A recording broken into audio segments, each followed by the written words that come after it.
Por mais de um quarto de século, o principal objetivo foi o de separar e organizar, em uma filosofia de realizações, as principais causas, tanto do fracasso como do sucesso, com o objetivo de ser útil a todos os outros que não têm nem a inclinação nem a oportunidade de se engajar nesse tipo de pesquisa.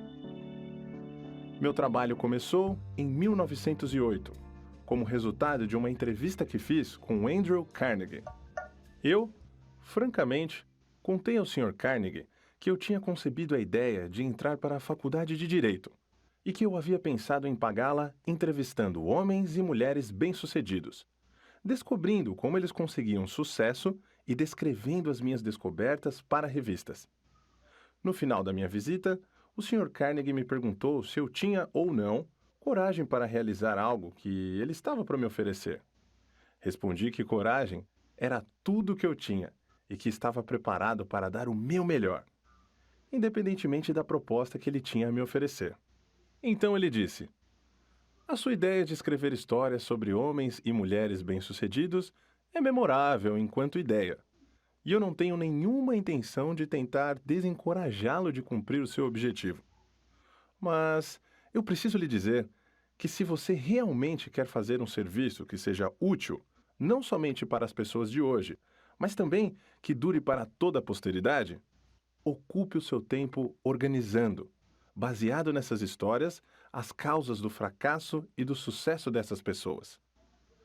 Há milhões de pessoas no mundo que não têm a menor concepção das causas do sucesso e do fracasso. As escolas e faculdades ensinam praticamente tudo, exceto os princípios de realização pessoal.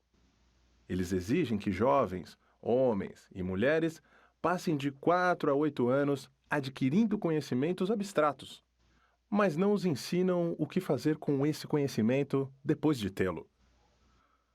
O mundo está precisando de uma filosofia de realização prática e inteligível, organizada a partir de conhecimento resultante da experiência de homens e mulheres, da grande universidade da vida. Em todo o campo da filosofia, eu não encontro nada que se assemelhe ao tipo de filosofia que tenho em mente. Nós temos muito poucos filósofos que são capazes de ensinar a homens e mulheres a arte de viver. Parece, para mim, que há uma oportunidade que deveria desafiar um jovem ambicioso do seu tipo. Mas ambição pura não basta para essa tarefa que eu sugeri. Aquele que ousar seguir minha sugestão deverá ter coragem e tenacidade.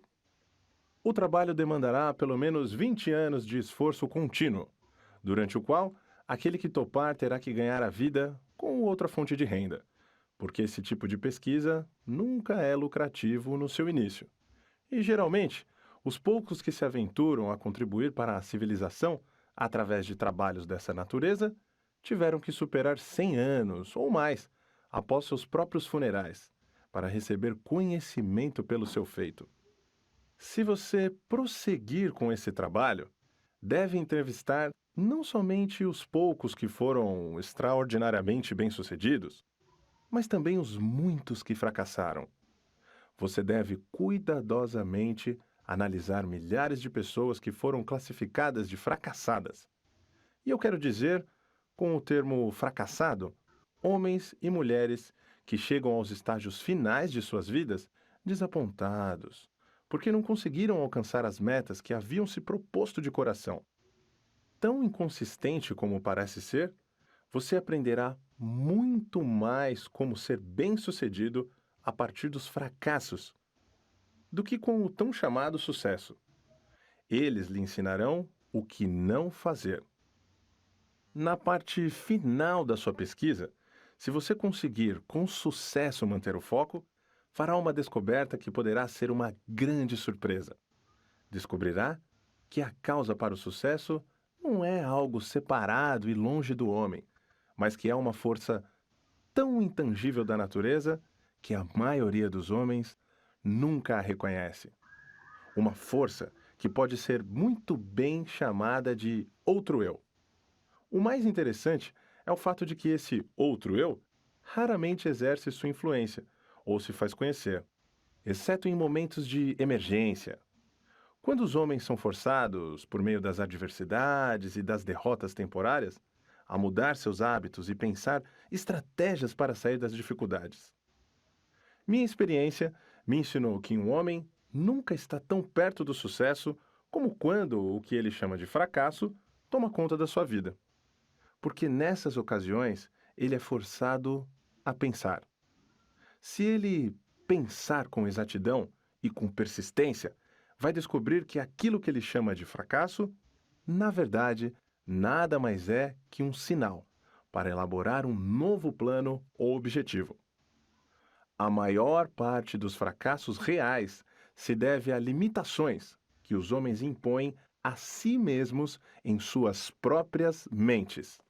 Se eles tivessem a coragem de ir mais um passo à frente, eles descobririam os seus próprios erros. Começando uma vida nova.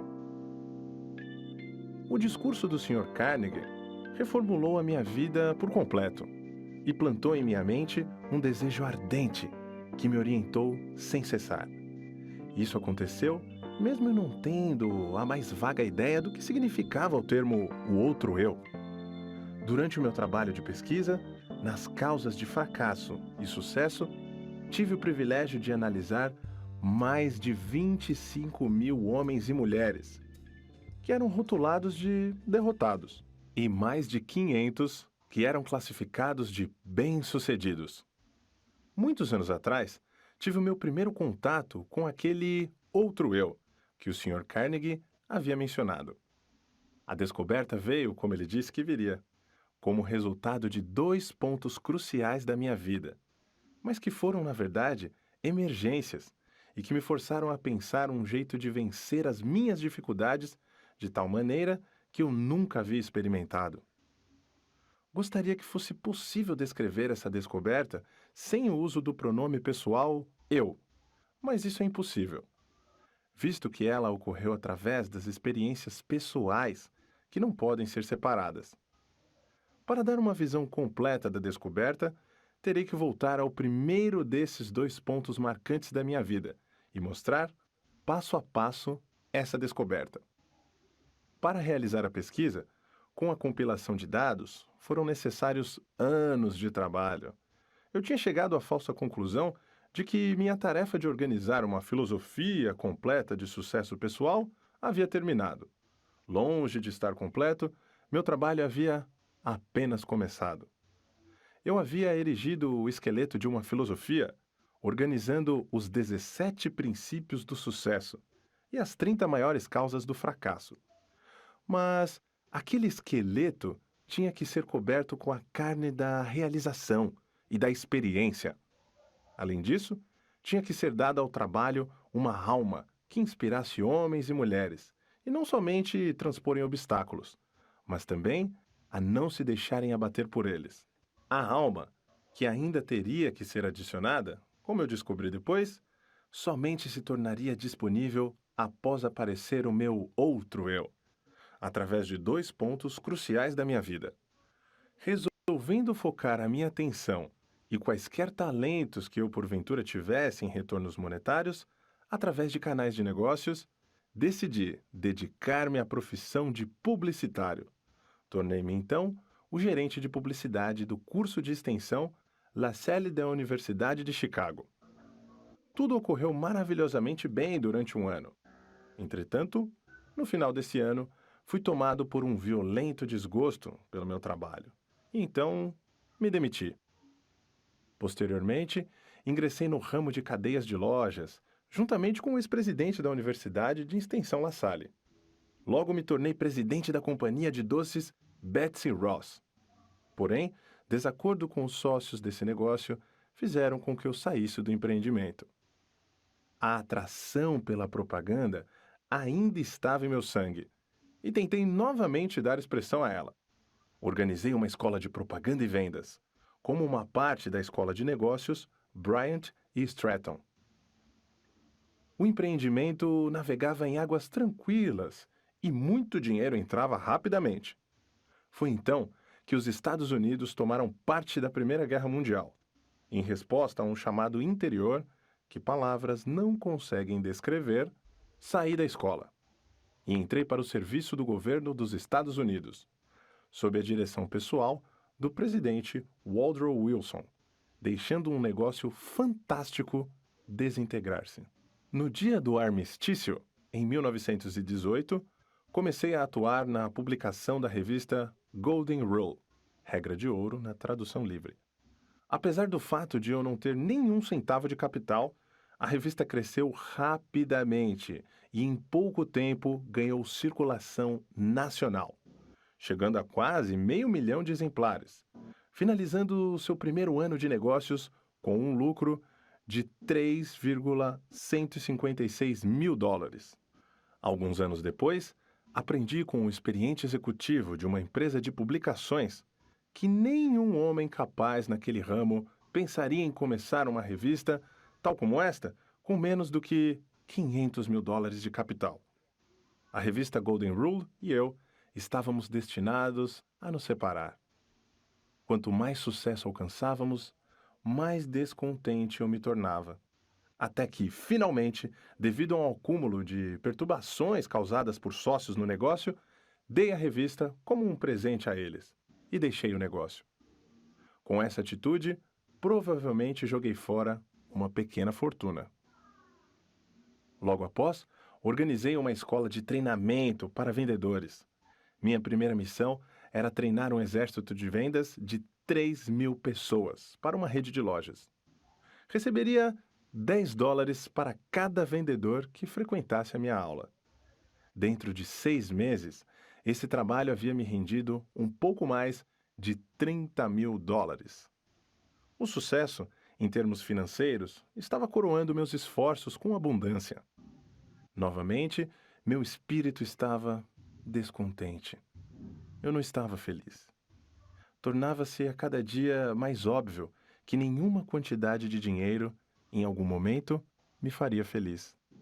Sem a menor desculpa razoável por minhas ações, saí do negócio e desisti de um empreendimento no qual teria facilmente recebido um salário satisfatório. Meus amigos e sócios no negócio pensaram que eu estava louco. E eles não estavam tão errados nos seus pensamentos. No fundo, eu estaria inclinado a concordar com eles. Mas parecia que não havia nada que eu pudesse fazer para mudar de ideia. Procurava pela felicidade e ainda não a tinha encontrado. Pelo menos, essa é a única explicação que eu poderia oferecer para justificar as minhas atitudes um tanto quanto inusitadas. Qual homem que realmente conhece a si mesmo? Isso aconteceu no final do outono de 1923. Eu me sentia solitário em Columbus, Ohio, sem recursos e, pior ainda, sem nenhum plano para me tirar daquela situação difícil. Na verdade, era a primeira vez na vida que eu estava acuado devido à falta de recursos. Em muitas ocasiões, já havia passado por momentos de aperto, mas nunca antes havia faltado dinheiro, a tal ponto de eu não conseguir suprir as minhas necessidades pessoais. A experiência me assombrou. Eu parecia estar totalmente à margem do que poderia ou deveria fazer. Pensei em uma dúzia de jeitos de conseguir resolver os meus problemas, mas descartei-os todos. Eram impraticáveis e impossíveis de realizar. Me senti como alguém que estava perdido em uma selva, sem uma bússola sequer. Toda a tentativa que eu fazia para me tirar da dificuldade acabava me trazendo de volta para o ponto de partida. Por quase 2 meses, sofri com a pior das doenças humanas, a indecisão. Eu conhecia os 17 princípios da realização pessoal, mas não sabia como aplicá-los.